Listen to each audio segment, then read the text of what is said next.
भैया क्या एकदम टोक दी है? हम जा रहे हैं दूसरा काम से, तुम्हारा माथा मर खराब करने। अरे काहे गुस्साए हुए हैं? अरे काहे ना गुस्सा है? हम जन्नत जाते हैं, पूछते हैं तो कहता है कि हमको छुट्टियां नहीं है। क्या छुट्टी नहीं है? क्या हुआ बताइए ना। अरे तुमको क्या समझ में आएगा, पहले तुम है ना छोड़ो करा। हाँ बोलिए। हम जा रहे थे तो तुमको टोकना जरूरी था, है? तुमको टोकना जरूरी था। आप इतना काहे गुस्साए हुए? हुआ क्या प्रॉब्लम बताइएगा। देखो गुस्सा का कारण है। हाँ क्या? हमको ये जानकारी लेना है कि गांव में कोई विकास का काम हो रहा है कि नहीं। अब विकास का काम अगर हो रहा है तो सरकार उसमें क्या मदद कर रहा है, क्या कर योजना है। हम सुनते हैं कि बड़ी योजना है, जहाँ जाते हैं जिससे पूछते हैं तो कोई बतावे नहीं करता है, कोई छुट्टियां नहीं रहता उसके पास। आप जिसके पास जाना है उसके पास तो गए नहीं होंगे, इधर उधर बिचौलिया के पास फंस गए होंगे। लो मतलब कि रामेश्वरा भैया इतना बुजुर्ग आदमी, इतना बूढ़ा आदमी है, उनको कोई जानकारी नहीं होगा। अरे बूढ़ा से नहीं होता है ना, तो जो फील्ड में है उसको ना जानकारी होगा कि रामेश्वर भैया को होगा। हाँ ये बात तो तुम ठीक है तो कही। जाते गांव के मुखिया के पास तो पूरा जानकारी मिलता है आपको। वो क्या क्या श्रमिक कार्ड योजना, छात्रवृत्ति, क्या क्या बहुत योजना है। आप उधर कहाँ नहीं गए? तो हमारा कमाल हो कि बुजुर्ग आदमी की जानकारी नहीं है, आई जानकारी मुखिया जी को होगा। हम तुम तरफ ऐसे ही गुस्सा आ गए थे, हमरा माफ करो। हम ओकरा से मिलना चाहते हैं, वो मुखिया जी से जानकारी लेना चाहते हैं। वो कैसे होगा? अरे भैया वो मुखिया जी तो अपने गांव में आए हुए हैं, पीछे वाला बगीचा है ना, हाँ। तो वहाँ आए हुए हैं सबसे मिलने। अरे तो हमरा मिलवाओ ना जल्दी उनसे। अरे चलिए हम कुछ काम करके आते हैं और उसके बाद वहाँ मिलते हैं हम लोग, ठीक है ना? तो सुनो तुम भी काम करके आओ, हाँ। और हम भी तुम्हारा भाभी को बोल के आते हैं, नहीं तो गुस्सा आ जाएगी ना हाँ, कि हाँ। मुखिया जी से मिलना है। हाँ। तो जाओ जल्दी से। ठीक है, आप हाँ, मिलते ठीक हैं। है। ठीक है। नमस्कार सर। जी नमस्कार। आपका बहुत बहुत स्वागत है। बड़ी सौभाग्य की बात है कि आप हमारे यहाँ पधारे हैं। सर हमारे घर के बगल में एक भैया रहते हैं, तो उनको ग्राम पंचायत के विकास का जो योजना होता है ना, तो उनके बारे में कुछ नहीं पता है उनको, और वो बहुत परेशान हो रहे हैं। मेन जगह नहीं आए हैं वो मुखिया के पास, या कहीं किसी से नहीं पूछे जानकार आदमी से, वो इधर उधर किसी से भी पूछ रहे हैं तो उनको कुछ भी बोल के बरगला दे रहा है। तो हम उनको आपके बारे में बताया है, वो अभी बस आते ही होंगे। आप तो वो जो भी पूछना चाह रहे हैं आप उनको बता। ये देखिए आ भी गए। प्रणाम। हाँ भैया देखिए यही है हमारे पूर्व मुखिया। अच्छा हाँ, यही बताएंगे योजना के बारे में। ए सर, हम आज सुबह में ये हमको प्रणाम की ना, हाँ। तो हमको बड़ी गुस्सा में थे। असल में हमको विकास की जानकारी लेना था गांव। सुबह सुबह घुसा रहे थे। आई प्रणाम की और बस हम वही गुस्सा में इसको झाड़ दिए। हाँ। तो उसके लिए तो क्षमा मांग लेते हैं, रूबी को घबराने अरे की भैया बात कोई बात नहीं, आप लेकिन हाँ। हम खुश इस बात के हैं कि हमरे बारे में जो हमको जानकारी नहीं था ना, ग्रामीण विकास की सारी योजनाओं के बारे में, तो हम इन्ने उन्ने सब जगह भटक रहे थे। हाँ। रूबी हमको बोली कि हम लोग का भाग है कि आप हमारे गांव में आए हैं, तो सारा जानकारी तो आप ही के पास है। तो सबसे पहले तो आपका बहुत बहुत स्वागत। हमको सर ये बताइए कि हम अपना गांव में बहुत विकास की योजनाओं को जान करके अपने गांव के लोगों को भलाई करना चाहते हैं, या हमको भी जानकारी अगर होता हम भी अपना भलाई करें। है? तो हमको ये बताइए सर, ये ग्रामीण विकास योजना है क्या? क्या है पहले यही बताइए। ग्राम पंचायत में सरकार का ये बहुत महत्वपूर्ण योजना है। अच्छा। जैसे कि ग्राम पंचायत में एक बहुत ही बड़ा योजना महात्मा गांधी रोजगार गारंटी योजना है।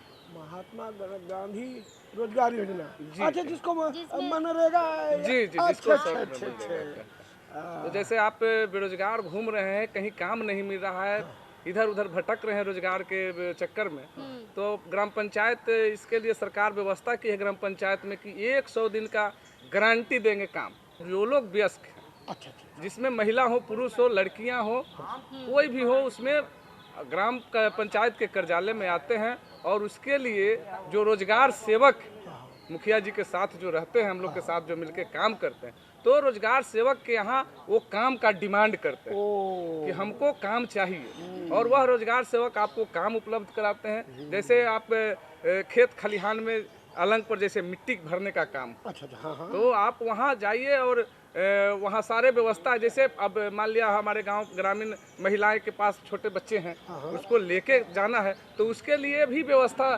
सरकार ने कर रखी माने है। औरत लोग अपना बच्चा को लेके जा सकते हैं। अरे रे और वहाँ उसको छायादार जगह बनाया गया है जहाँ उसको बच्चा को रखा जाएगा। हो सके तो उसके लिए दूध की व्यवस्था भी की जाती है, जो बच्चा को पिलाकर और संतुष्ट किया जाए ताकि उसकी माँ जो काम है सरकार का उसको काम पूरा करे। तो ऐसे सरकार यह योजना चलाया है और गांव में तो समृद्धि आ गया यह सब योजना आने से। पूरे लोग मतलब बाहर से भी जो लोग आते हैं तो ग्राम पंचायत में इतना सरकार ने काम चला रखा है कि जो गांव में ही काम करके आज के डेट में संतुष्ट मतलब है। अपने गांव में रहिए और गांव में काम कीजिए और रोजगार वहीं पे मिल जाएगा आपको। सर तो आप ये बताइए कि ये बहुत सारे लोगों को पता ही नहीं चल पाता कि क्या योजना है कि नहीं है, तो वो पता कैसे चलेगा, कहाँ जाना पड़ेगा, किससे पूछना पड़ेगा? हाँ, ग्राम पंचायत कार्यालय जैसे अब हम लोग करते क्या है कि जब भी ग्राम सभा करते हैं तो पूरे पंचायत में ढोल के माध्यम से डुगडुगी बजवाते हैं। अच्छा। और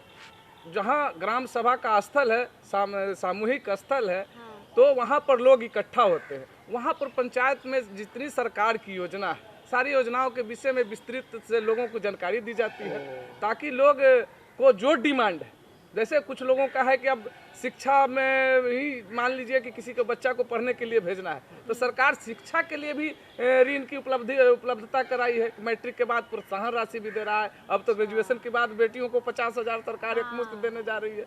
तो इस तरह से अब कहीं से कोई ऐसा नहीं लगता है कि असहाय है। हाँ, पर जानकारी के कुछ अभाव है। तो मनरेगा में सर हम एगो बात पूछना चाहते हैं कि मान लिया उसमें एक परिवार से कई आदमी काम कर सकता है? पूरे परिवार कर सकते हैं, जो व्यस्क। पूरा परिवार? बिल्कुल। पंचायत के अंदर जैसे पक्की नली गली पक्कीकरण करना है, अच्छा, नल जल की व्यवस्था है, उसके तहत आंगनबाड़ी है, सरकारी विद्यालय है और आप का जो है रोजगार के सृजन के और सारी विस्तार, जैसे किसान सम्मान निधि है, किसानों के लिए है, छात्राओं के लिए छात्रवृत्ति है, गांव में ग्रामीण महिलाओं के लिए शौचालय की व्यवस्था कराना है। तो यह सारी अभी सरकार का एक नया योजना आया है।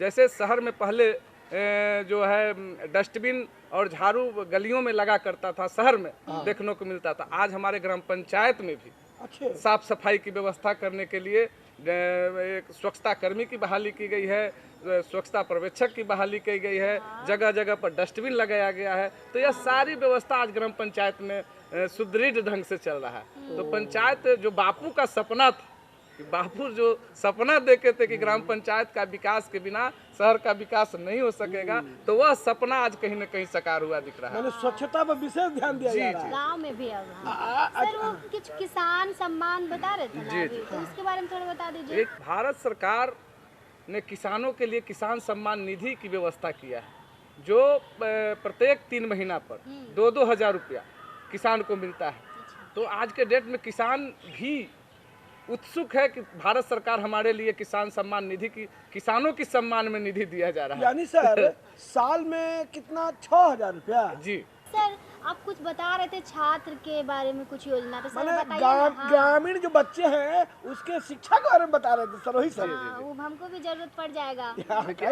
आज सरकार जो भी सरकारी विद्यालय है या आंगनबाड़ी केंद्र है, आज वहाँ पर सारे सुविधा मुहैया सरकार करा रही है। अब चले जाइए ना आंगनबाड़ी केंद्र में, अब बच्चे को पोषाहार के साथ साथ बच्चे को माता को भी पोषाहार की जो है व्यवस्था किया है। जो जच्चा बच्चा का जो देख रेख करना है, उसके यहाँ प्रत्येक एक निश्चित डे निश्चित किया गया है, जहाँ से मने हॉस्पिटल से जो नर्सें होती है, डॉक्टर होते हैं, वहाँ आते हैं और छात्र के साथ साथ उनकी माँ को भी देखभाल करते हैं। तो यह स्वास्थ्य के दिशा में भी सरकार की अब बहुत बढ़िया व्यवस्था है।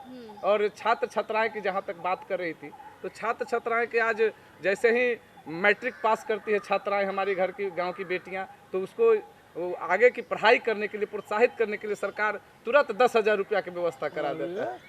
तो आगे बेटियां हमारी जा रही है पढ़ने। जैसे ही कॉलेज में इंटर पास करती हैं, फिर से प्रोत्साहन राशि, जैसे ही ग्रेजुएशन पास करती हैं या छात्रा भी कर रहे हैं तो उसको प्रोत्साहन राशि। इस तरह से सरकार डेवलपमेंट को विकास की ओर, मतलब गांव से निकल के शहर के लोग तो पूरे न्यूज़ के माध्यम से, टीवी के माध्यम से लोगों के आवागमन के माध्यम से लोगों को पता चलता था, लेकिन गांव में बहुत कम लोग जानते थे। तो हम लोग को भी प्रशिक्षण दिया गया और हम लोग के पास जो जानकारी लेने आते हैं, आज बारीकी से सब लोग जानकारी ले रहे हैं। सारे मुखिया, जनप्रतिनिधि, जो भी वहाँ पर बहाल लोग हैं, सब लोग बेबाक सब लोग को बताते हैं, जिससे लोगों को फायदा हो रहा है। मतलब ये है कि सर, शिक्षा में अगर बच्चे पढ़ना चाहें, बच्चियां हमारी पढ़ना चाहें, तो मुफ्त में सारी योजनाओं का लाभ आप ले सकते हैं। आप देख लीजिए ना, प्राथमिक विद्यालय में चले जाइए, हाँ। जहाँ भोजन के लिए पहले बच्चे को घर में जाना पड़ता था। आज जैसे ही टिफिन होता है, मध्य में होता है, उस समय उसको भोजन मिल जाता है। उसको ड्रेस के लिए पैसा सरकार दे रही है, उसको किताब के लिए पैसा सरकार दे रही है।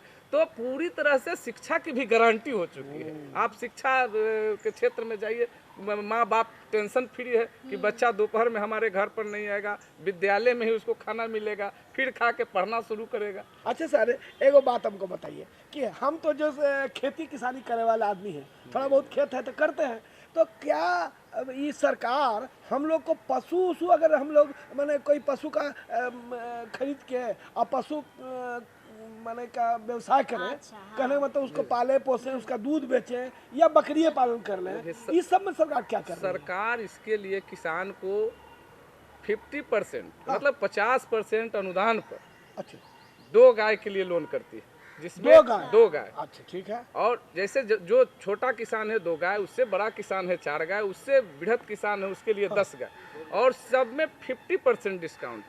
मतलब आपको 1,20,000 सरकार देती है, जिसमें आपको 60,000 चुकाना पड़ता है और 60,000 सरकार आपको माफ कर देता है। तो उससे रोजगार का एक सृजन मिलता है। दूसरा, महात्मा गांधी रोजगार गारंटी योजना में भी आप पशु तो खरीद लिए, अब पशु शेड बनाने के लिए आपके पैसा नहीं है। तो महात्मा गांधी रोजगार गारंटी योजना में पशु शेड बनाने के लिए भी सरकार 80 से 90 हजार रुपया 2 गाय के लिए दे रहा है, जिससे आप व्यवस्थित हो सकते हैं। मत्स्य पालन में भी आपको तो 15वीं फाइनेंस और महात्मा गांधी रोजगार गारंटी योजना दोनों से तालाब का निर्माण कराने का है। उसमें आपको कोई पैसा नहीं लगेगा। यदि रोजगार गारंटी से कराते हैं तो जो मैंडेट है, जो काम करने की मजदूरी है, वो काम करने की मजदूरी तो मिलेगी ही मिलेगी। दूसरा है, आप उसमें तालाब में मछली पालन के लिए जो प्रशिक्षण लेके आते हैं, उसको जिला स्तर से, ठीक है, फिशरीज विभाग जो है उससे आप लोन के लिए अप्लाई करते, उसमें भी अधिक से अधिक छूट है। तो वो आप मनरेगा से आपको तालाब का निर्माण हो गया, या 15वीं फाइनेंस से तालाब का निर्माण कर लीजिए, और आप जिला से लोन करा लीजिए, मछली का पालन कीजिए, रोजगार का व्यवस्था वहाँ है। बहुत बढ़िया। सर, हम लोग जो खेती करते हैं या किसान खेती करते हैं, तो बीज के लिए कोई योजना है या कोई उसके लिए कोई छूट है, तो उसके बारे में थोड़ा बताएं। ये सरकार का जब खेती का समय आता है, हाँ। जैसे अभी रबी का मौसम चल रहा था, कुछ 2 महीना पहले रबी का बुआई हुआ, तो उसके लिए सरकार गेहूं का बीज, मसूर का बीज, चना का बीज और मक्का का बीज, मतलब सारे अनुदानित दर पर ब्लॉक स्तर पर उपलब्ध कराते हैं। और ब्लॉक के जो कृषि पदाधिकारी हैं, वो ग्राम पंचायत में माननीय मुखिया जी को संपर्क करते हैं। किसान सलाहकार ग्राम पंचायत के अंदर बहाल कर दिया गया है। वह किसान सलाहकार गांव में घूम घूम कर किसानों को बताते हैं कि बीज आ गया है, अनुदानित दर पर बीज मिलेगा। जैसे किसी बीज में 90% तक सरकार छूट कर देती है, किसी बीज में 50% का अनुदान देता है। मतलब जो बीज लेना है किसान को सुविधा। जैसे खेत में खाद डालना है तो खाद पर सब्सिडी सरकार ऑलरेडी पहले ही दे रखा है, तो वह भी किसान सलाहकार जाके किसान को बताते हैं। तो सारे मुहैया जो है बहुत सुलभ ढंग से। मानी ये भी सरकार की योजना है कि किसानों को बीज और खाद ये सब सब्सिडी मुहैया कराया जाए के रूप में मिले। अब सब समय मिल रहा है। अच्छा सर, हम सुने हैं कि ग्रामीण जो किसान लोग हैं या विधवा लोग हैं, उनको पेंशन वगैरह भी कुछ मिलता है हम लोग को? देखिए, सरकार 2 तरह का पेंशन, अच्छा, 3 तरह का पेंशन है, जिसमें एक मुख्यमंत्री वृद्धजन पेंशन है, दूसरा है राष्ट्रीय पेंशन, अच्छा, ठीक है, राष्ट्रीय वृद्धजन पेंशन। तो मुख्यमंत्री वृद्धजन पेंशन में जिसका उम्र 60 वर्ष हो गया, उसको पेंशन की गारंटी है। उसको ऑनलाइन जाके अब यह जो सुविधा है पंचायत के अंदर ही कर दिया गया है। पंचायत में RTPS काउंटर खोल दिया गया है, जहां लोग जाएं अपना आवेदन लेकर, और बिल्कुल मुफ्त में उनका ऑनलाइन आवेदन कर दिया जाता है। दूसरा है लक्ष्मीबाई पेंशन, जो हमारी विधवा बहनें माताएं जो विधवा हो गई उम्र से पहले, जिनके हस्बैंड 60 से पहले गुजर जाते हैं, उसके लिए लक्ष्मीबाई विधवा पेंशन हो गया, राष्ट्रीय विधवा पेंशन, 2 तरह का पेंशन, उम्र का कोई सीमा नहीं। राष्ट्रीय विधवा पेंशन में थोड़ा सा मतलब 45 प्लस के राष्ट्रीय विधवा पेंशन, लेकिन उसके लिए बीपीएल गारंटी कर दिया है। तीसरा है निशक्ता पेंशन, जो हमारा दिव्यांग जन है, जो विकलांग पेंशन हम लोग उसको कहते हैं। तो जो लोग विकलांग है, जिनका 40% तक का विकलांगता प्रमाण पत्र उसके लिए बनाना पड़ता है, तो वो जिसके पास है बना लिए हैं, तो उसको विकलांगता प्रमाण पत्र, उसको ऐसे सरकार निशक्ता पेंशन कहती है। तो निशक्ता पेंशन भी आसानी से विकलांगजनों को मिल जाता है। तो यह सब व्यवस्था सरकार तो बहुत सुदृढ़ ढंग से और बहुत सरल तरीका से ग्राम पंचायत के अंदर आरटीपीएस काउंटर खोल के, आज जाति, आवासीय, आय, ओबीसी जो भी बनाना है, आप ग्राम पंचायत के अंदर जाइए, वहाँ सरकार कंप्यूटर, लैपटॉप जो भी व्यवस्था है, सारे व्यवस्था से लैस ग्राम पंचायत को कर दिया, बिल्कुल निःशुल्क। तो यह सारी व्यवस्था है, लोग लाभ ले रहे हैं। एक सुने थे हम कि प्रधानमंत्री आवास योजना के बारे में हाँ सर, सुने कि मकानों का भी उसमें मिलता है ग्रामीण लोगों को। हाँ, प्रधानमंत्री आवास योजना भी गरीबों के लिए बहुत लाभकारी योजना है। जो लोग छत का सपना देखा करते थे, यह योजना चलने से जो गरीब की झोपड़ी था, आज उसको भी छत का मकान मुहैया हो रहा है। उसके लिए गांव में सरकार 1,20,000 रुपया राशि तय कर रखा है, और वह 3 किस्तों में राशि सरकार लाभुक को देता है। और उसको हम लोग का काम है बिचौलिया पर मॉनिटरिंग करना। कुछ लोग गुमराह करते हैं कि पैसा देने में ऐसे वैसे लगेगा, लेकिन आज के डेट में जिनको राशि मिल रहा है वो मकान बना रहे हैं, उसका मॉनिटरिंग हो रहा है। उसके लिए ग्राम आवास सहायक की बहाली किया गया है, वो देख रेख करके सारे लोग को पैसा दिलाते हैं और उसका राशि से वो लोग मकान बना रहे हैं। सर, ये मकानवा अगर बनेगा तो क्या मैंने जमीन, अपना जमीन रहेगा तबे बनेगा या जमीन सरकार देती है? नहीं, सरकार जमीन नहीं देती है, सरकार अपना जमीन। मकान बनाने के लिए सरकार पैसा मुहैया करती है। अच्छा सर, एगो सुने हैं कि ग्राम में मैंने गांव में लाइट जलाने के लिए कोई मशीन आया है, वो कौन तो अपने आप सूरज से जल जाता है, कैसे जल जाता है? अभी योजना लागू हुआ है। अच्छा, सोलर लाइट करके ये योजना सोलर सर अभी सुने थे। तो यह प्रत्येक गाँव सरकार की मंशा है। देखिए कि कोई जैसे शहर चकमक करता है, वैसे भी गांव की गलियां भी चकमक करे। तो हर वार्ड, जैसे ग्राम पंचायत में बड़ा वार्ड है, बड़ा पंचायत है तो उसमें 14, 15, 16 वार्ड तक है, छोटा पंचायत है तो उसमें कम है। तो प्रत्येक वार्ड में प्रयोजित तरीका से पहले वार्ड का चयन किया गया है, वार्ड में पोल का चयन कर लिया गया है। उस पोल में मतलब बजट बाई बजट, ऐसा नहीं कि ग्राम पंचायत में एक ही बार पूरे पंचायत में सोलर लाइट लगने जा रहा है, लेकिन बजट के हिसाब से ग्राम पंचायत में भी सोलर लाइट लगाने की काम शुरू हो गया है। और सर, एगो हमको दिमाग में और सुने हैं, हम कहीं सुन रहे थे तो उसमें ये पता चला कि खाद बनाने का व्यवस्था भी गांव में कहीं करना रहा है। जब गोबर से खाद बनता है ना, ये सब का भी कोई व्यवस्था यहाँ सरकार कर रही है। देखिए, 2-3 तरह का व्यवस्था है। वर्मी कंपोस्ट करके जो खाद बनाना है, सरकार का यह, इसमें भी सब्सिडी है किसानों को। इसमें भी सब्सिडी? बिल्कुल। अरे वाह। आप खाद बनाइए, पीट बनाना है, पीट बनाने के लिए सरकार अनुदान देती है, और उस पीट में बनाकर उसमें जो केंचुआ छोड़ा जाता है, तो हम लोग जानते हैं बनाना सर। तो उससे जैविक खाद निर्माण करने के लिए सरकार कहती है कि आप अपने यहाँ खाद का निर्माण कीजिए, और वही खाद को आप अपने पौधा को दीजिए, अपने फसल में लगाइए, ताकि जैविक खाद से जो पौधा उगेगा उसमें जो साइड इफेक्ट होता है, जैसे बहुत सारा केमिकल दे के आज जो पौधा उपजाया जा रहा है, तो सरकार का मंशा है कि अपने यहाँ जो हम खाद का निर्माण करेंगे, जो जैसे गीला कचरा है आपका, शहर से केला का छिलका हो गया, गोबर हो गया, और कई तरह के है, तो उसको सब्जी का टुकड़ा कंपोस्ट में डाल के और खाद बनाइए। सर, कि हमारे गांव घर के दर्शकों को आप जाते जाते कोई संदेश दे दीजिए ताकि मन हम लोग खुश हो जाए और उनका भी मन खुश हो जाए। गांव घर के सारे दर्शकों से निवेदन है कि आपको किसी तरह की जानकारी लेना है, ग्राम पंचायत के अंदर आएं, और जितनी जो सरकार की योजना चल रही है उसकी बारीकी से आप जानकारी लें। इसके लिए ग्राम पंचायत स्तर पर जिला से लेकर प्रखंड स्तर तक के सारे कर्मचारी पदाधिकारी का सेवा उपलब्ध है, और विशेष जानकारी के लिए ग्राम पंचायत में मुखिया जी उपलब्ध हैं। आप सब लोग आए और गांव घर देखें और इसका लाभ उठाएं, किसी बिचौलिया के चक्कर में नहीं पड़े। इसके लिए सरकार कृत संकल्प है।